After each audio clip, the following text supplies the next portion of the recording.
दोस्तों, आज 27 अक्टूबर हो चुका और आज का कोट्स है, remember that you are very special, no one can play your role better than you. Remember that you are very special, no one can play your role better than you. तो आज इस quotes के साथ साथ जैसा कि मैं पिछले दिन कहा था कि 28 अक्टूबर यानी कल बिहार के विधानसभा का चुनाव है। थोड़ा बिहार के बारे में बात करेंगे, थोड़ा सा सुशासन की बात करेंगे। बिहार के बारे में जब गहन रिपोर्ट हमने तैयार किया और लोगों से मैं अपील भी कर रहा हूं कि ज़्यादा से ज़्यादा वोट दें, सभी लोग वोट दें ताकि 100% वोट पड़े और उससे ये सही रिजल्ट निकल के आए कि जनता किसे चाहती है। लेकिन बहुत सारी जनता, बहुत सारे बिहार के लोग वोट देना नहीं चाहते। उनका कहना है वोट ही नहीं देना, किसको दें। बहुत हैरानी होती है। और जब मैं इस पे विचार किया तो मैंने पाया कि वोट इसलिए नहीं देना चाहते कि लोकतंत्र है कहाँ। जनप्रतिनिधियों को वोट दिया जाता है। यहाँ बिहार में तो जनप्रतिनिधियों की चुनाव है नहीं। यहाँ एक चीफ मिनिस्टर और दूसरे चीफ मिनिस्टर की दावेदारी की वोट कि मैं चीफ मिनिस्टर बनूंगा, मैं चीफ मिनिस्टर बनूंगा। एक व्यक्ति को इसलिए वोट दीजिए कि वो चीफ मिनिस्टर बनेगा और उसके नाम पे वोट दीजिए। उसके लिए प्रधानमंत्री और सारी महकमा, सरकारी महकमा लगी हुई है कि नीतीश कुमार चीफ मिनिस्टर होंगे, उनको वोट दिया जाए। और दूसरी तरफ आरजेडी के तेजस्वी का कहना है कि मैं चीफ मिनिस्टर बनूंगा, मुझे वोट दीजिए, यानी कि नीतीश कुमार और तेजस्वी को वोट दीजिए। तो ये 243 जो जनप्रतिनिधि खड़े हैं, वो क्या घुइयां छिल रहे हैं? वो क्या कर रहे हैं? उसकी औकात क्या है? वो क्यों वोट मांग रहे हैं? क्यों हजारों लाखों करोड़ इलेक्शन कमीशन 243 जनप्रतिनिधियों पर पैसा खर्च कर रही?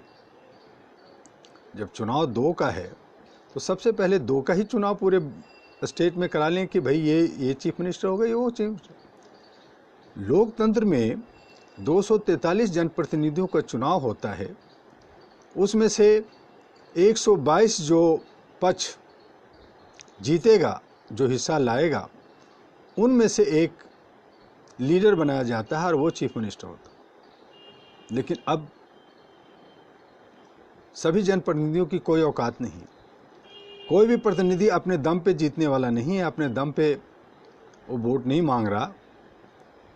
कोई कह रहा है कि नीतीश जी चीफ मिनिस्टर होंगे इसलिए मुझे वोट दो। कोई कह रहा है तेजस्वी चीफ मिनिस्टर होगा इसलिए मुझे वोट दो। तो पहले तय है कि चीफ मिनिस्टर कौन होगा, नीतीश कुमार या तेजस्वी। और बाकी जो 243 हैं, चाहे वो कुशवाहा हों, चाहे वो चिराग पासवान हों, चाहे वो पप्पू यादव हों, चाहे ओवैसी हों, चाहे जीतन मांझी हों, या और बहुत सारे छोटी छोटी पार्टियां और बहुत सारे इंडिपेंडेंट, उनकी तो खैर कोई पूछने वाला, देखने वाले हैं। वो रिक्शा से चल रहे हैं, पैदल प्रचार कर रहे हैं, गली गली घर घर में जाके हाथ जोड़ रहे हैं। उनको तो कोई देखने वाला ही नहीं। चाहे वो कितना भी योग्य, कितना भी बुद्धिजीवी क्यों ना हो, उनको कोई नहीं देखने वाला। क्योंकि ये तय है कि 2 में से एक चीफ मिनिस्टर होगा, तीसरा नहीं। तो यह है लोकतंत्र और यह है चुनाव। इसलिए अगर बिहार के कुछ लोगों ने मुझे जब कहा कि मैं वोट नहीं दूंगा, तो उसका जायज मांग है। क्योंकि वो प्रतिनिधि को चुनना चाहते हैं, अच्छे सच्चे प्रतिनिधि अपने उम्मीदवार को चुनना चाहते हैं। क्योंकि चीफ मिनिस्टर नीतीश कुमार जो उम्मीदवार हैं वो तो इलेक्शन भी नहीं लड़ रहे, और दूसरा इलेक्शन लड़ रहे हैं तो एक विधानसभा से लड़ रहे, तो बाकी 242 विधानसभा वाले वोट क्यों दे? ये सवाल है। और ऐसे लोकतंत्र जिसको हम कहते हैं कि भारत का सबसे बड़ा लोकतंत्र है विश्व का, बहुत सटीक, बहुत सुलझा हुआ, ये तो राजतंत्र है। एक राजा दूसरे राजा से लड़ते थे, एक राजा हार जाता था, एक जीत जाता था, उसका राज। ऐसे मुगलों में, ऐसे अंग्रेजों के वक्त। तो अभी ये लोकतंत्र में कौन सा बदलाव आ गया कि ये जनता का हो गया, जनता के द्वारा, जनता के लिए, जनता का? ये कहाँ से? जनता तो बेवकूफ़ है जो एक दिन अपनी दहाड़ी, अपना काम छोड़ कर करके और लाइनों में लगता है, दुनिया भर के कानून के दायरे में जाकर के वो अपना मत देता है। कहाँ है लोकतंत्र? और दूसरी बात ये कि कुछ लोगों ने कहा कि भई हमें तो 500,000 मिल रहा है, हम तो वोट देंगे, जो देगा उसको देंगे। तो यहाँ भी बहुत ही विसंगतियाँ हैं। वो कहते हैं यार हमारा वोट देने न देने से क्या होता है, लोकतंत्र तो ऐसे ही माहौल बना हुआ है, कुछ कमाई हो जाती है, एक दिन का दहाड़ी मिल जाता है, थोड़ा आराम मिल जाता है, पिकनिक मन जाता है, एक दूसरे से मिलना जुलना हो जाता है बूथ पे, बस ठीक है। तो ये सोच है हमारे जनता का, और सही सोच रहे हैं वो। कुछ लोगों ने कहा कि आपने बचपन में एक किताब में पढ़ा होगा बगुला और मछली की कहानी। तो मैंने याद किया कि हाँ, एक बार पढ़ा तो था बगुला और मछली की कहानी। मैं उसे आपके सामने जिक्र करना चाहता हूँ कि तालाब में बहुत सारी मछलियाँ थीं, उसके पानी सूख रहे थे, और बगुला जो हमारे जनप्रतिनिधि आज हैं और मछली जो जनता है, बगुला ने बहुत ही बखूबी उसको बहुत सारे प्रलोभन दे करके कि मैं तुम्हें बड़ा सा तालाब में, बड़े से नदी में ले जाऊंगा, तुम्हारे जीवन को खुशहाल कर दूंगा, रोजगार दूंगा, रोटी दूंगा, कपड़ा दूंगा, मकान दूंगा, जो हमारे आज जनप्रतिनिधि वादा करते हैं और प्रलोभन देते हैं। उसी तरह से बगुला एक एक मछली को अपने मुंह में दबा करके ले जाता और बड़े से पत्थर पे ले जा करके अपने सरकारी बंगले में ले जा करके उसको पिछवाड़े पे मारना, उसकी बहू बेटियों के साथ रेप करना, जो हमारे आज जनप्रतिनिधियों का कर्म हो गया है, और मूंछ पे ताव फेरना। लेकिन ये जनप्रतिनिधि जो ये बगुला हैं, इन्हें नहीं मालूम कि उस तालाब में कुछ केकड़े भी थे। जब मछलियाँ ख़त्म हो गई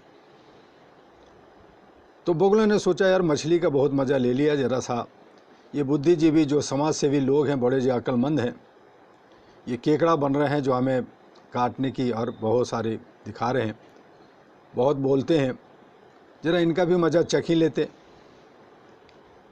और उसको भी इन्होंने फंसाने की कोशिश की, हर जगह फंसाने की कोशिश चल रही है। समस्याओं की अभिव्यक्ति पे गाज आ रहे हैं, उसको रोका जा रहा है। तो केकड़ा जो है बड़ा था, उसके मुंह में चोंच में नहीं आ रहा था, तो उसने उसके गले में लटक गया और उसके गले का काम तमाम कर दिया। तो ऐसे ही जनप्रतिनिधि भी मारे जा रहे हैं, और जनप्रतिनिधि भी अब जूते चप्पल खाएंगे, गालियां सुनते हैं। और वो जो बगुला भगत बन करके घूम रहे हैं लोग, उनकी भी हालत कुछ ऐसी होनी है। और जो कुछ चंद हमारे सुलझे हुए केकड़ा हैं, उन्हें सबक सिखाएंगे। तो यही हालत हो रहा है बिहार के अंदर।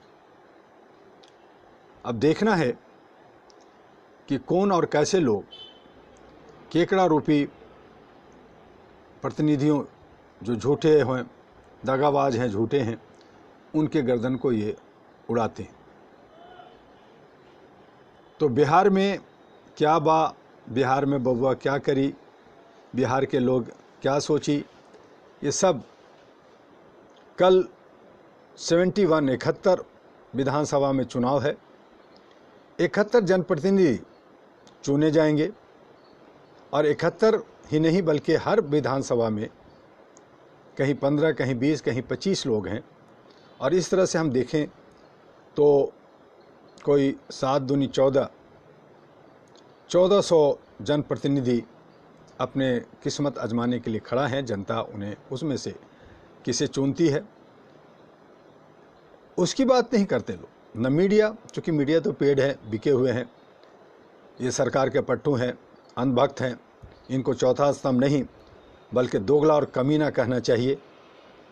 ये सब लोग लोकतंत्र को बर्बाद किया है।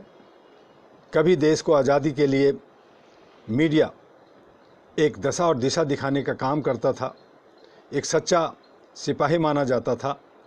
आज मीडिया कॉरपोरेट हाउस का बन गया है, ये ब्लैक मनी बन गया है एक तरह से, ये हवाला का काम करने वाला बन गया है एक तरह से लोकतंत्र का। तो इन पे तो विश्वास किया नहीं जा सकता। इसलिए चुनाव बिहार का दिलचस्प है, जनता पे निर्भर करता है।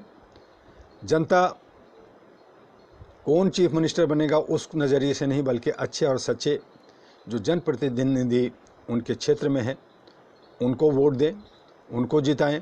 मैं बिहार के तमाम साथियों से आग्रह करूंगा कि ज़्यादा से ज़्यादा वोट दें। ठीक है, आपकी सोच अपनी जगह है कि कोई ऐसा लायक नहीं है, न जनप्रतिनिधियों की पूछ है, तो ऐसी हालत में वोट क्यों दें। तो एक आपको अधिकार है एक मत देने का, उसे ज़रूर आप उसका इस्तेमाल कीजिए और आगे से उस पर अंकुश भी लगा के रखिए। आपको आवाज़ उठानी है मानवाधिकार के साथ संगठित होकर के, ह्यूमन चैन, मानवाधिकार का एक मानव चैन बना करके एक दूसरे से जुड़ करके कीजिए। समाज के अंदर एक नहीं अनेक ऐसे गलत तत्व के लोग हैं जो ह्यूमन राइट्स को भी तोड़ना चाहते हैं, सामाजिक संगठन को तोड़ना चाहते हैं, पार्टियां बहुत सारे बना करके इन कैन पर कैन अलग अलग ईगो और ले करके घूमते रहते हैं। ये सब जो तथाकथित लोग हैं उनको सहारा, उनको मदद करते हैं। बिहार के अंदर भी वंचित शोषित के नाम पर लोगों ने अलग अलग इंडिपेंडेंट और छोटी छोटी पार्टियों में बहुत सारे कैंडिडेट खड़ा किए जो छोटे छोटे थोड़े थोड़े वोट्स लेंगे। तो उस हालत में भी जिन्हें आना चाहिए वो नहीं आते हैं, बल्कि तथाकथित लोग जो संगठित हैं, जो एक डिटरमाइंड है कि वो उनको वोट देंगे और वो उनके साथ जाएंगे, वो जीत जाते हैं। तो हमारी कमी की वजह से, हमारी जो विघटन की जो स्थिति है, हम जो बिखरे हुए हैं उसका वो नाजायज़ फ़ायदा उठाते हैं। तो विघटन से बचिए, एकता दिखाइए, काफ़ी सोच समझ करके मत दीजिए और ज़रूर मत दीजिए। इलेक्शन कमीशन हो या बाकी अथॉरिटी हो, ये सब सरकार के ही हिस्से हैं, उन पे भी ज़्यादा ध्यान देने की ज़रूरत नहीं है।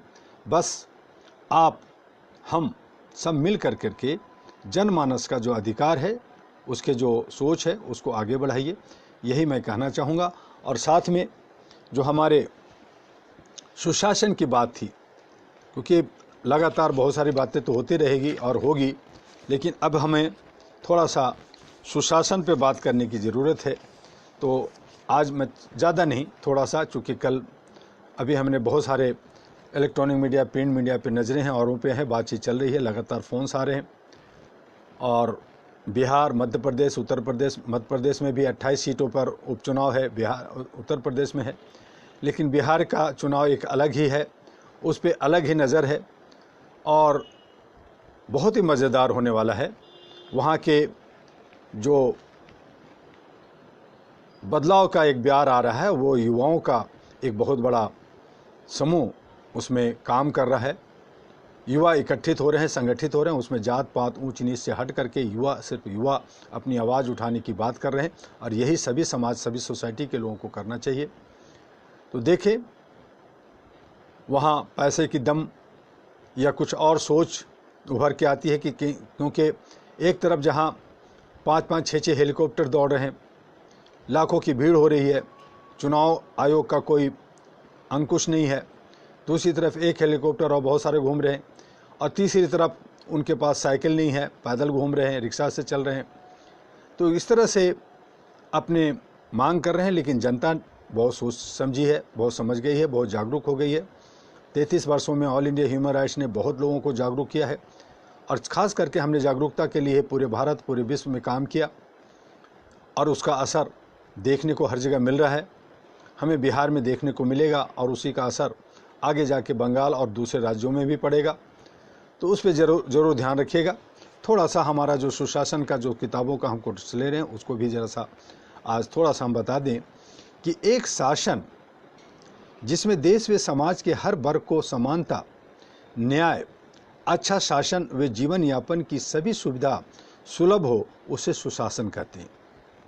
जब तक देश में सुशासन नहीं आएगा तब तक समानता व सामाजिक न्याय व आज़ादी का मतलब अधूरा ही रह जाएगा।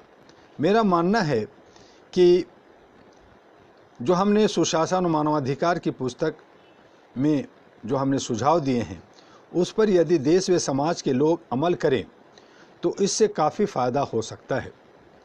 इससे तमाम आदमी के जीवन में बदलाव आएगा। गरीबी रेखा से नीचे रहने वाला भी कल मुख्यधारा में शामिल होकर देश की बहुमुखी विकास में अपना योगदान दे सकता है।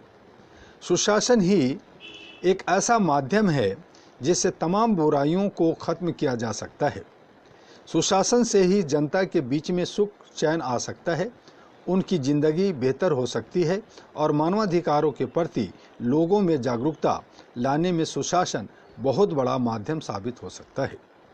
सुशासन के अध्ययन में ग्रामीण क्षेत्र, शहरी क्षेत्र, आम आदमी से लेकर गरीब, मजदूर, किसान, महिला, बच्चे सभी के ऊपर किस तरह ध्यान दिया जाना चाहिए इसकी रूपरेखा मैंने सुशासन और मानवाधिकार बुक्स में की है।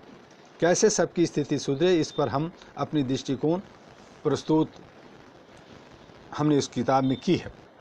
गांधी जी सत्य और अहिंसा पर हमेशा बल देते रहे। गांधी जी की कल्पना थी कि उनका भारत ग्राम समुदाय में होगा जो कि वर्गहीन, राज्य विहीन समाज होगा तथा स्वशासित व आत्मनिर्भर होगा। उनका मानना था कि ग्राम पंचायतों के पास ज़्यादा शक्तियाँ होंगी। गांधी जी का मानना था प्रत्येक गांव अपनी आवश्यकताओं की पूर्ति के लिए, अपनी सुरक्षा के लिए आत्मनिर्भर होगा। गांधी जी के स्वराज में सैन्य शक्ति व पुलिस शक्ति नहीं थी। उनका मानना था कि वास्तविक स्वराज वही होगा जिसमें प्रत्येक गांव स्वयं सेवी रूप से भारतीय संघ से जुड़ा होगा। गांधी जी कुटीर उद्योगों के पक्षधर थे और उन्होंने अपने श्रम प्रधान उद्योगों को प्रमुखता देने की बात कही थी। गांधी जी का मानना था कि उत्पादन का लक्ष्य संपूर्ण भारत समाज हित में होना चाहिए, न कि मुनाफाखोरी में।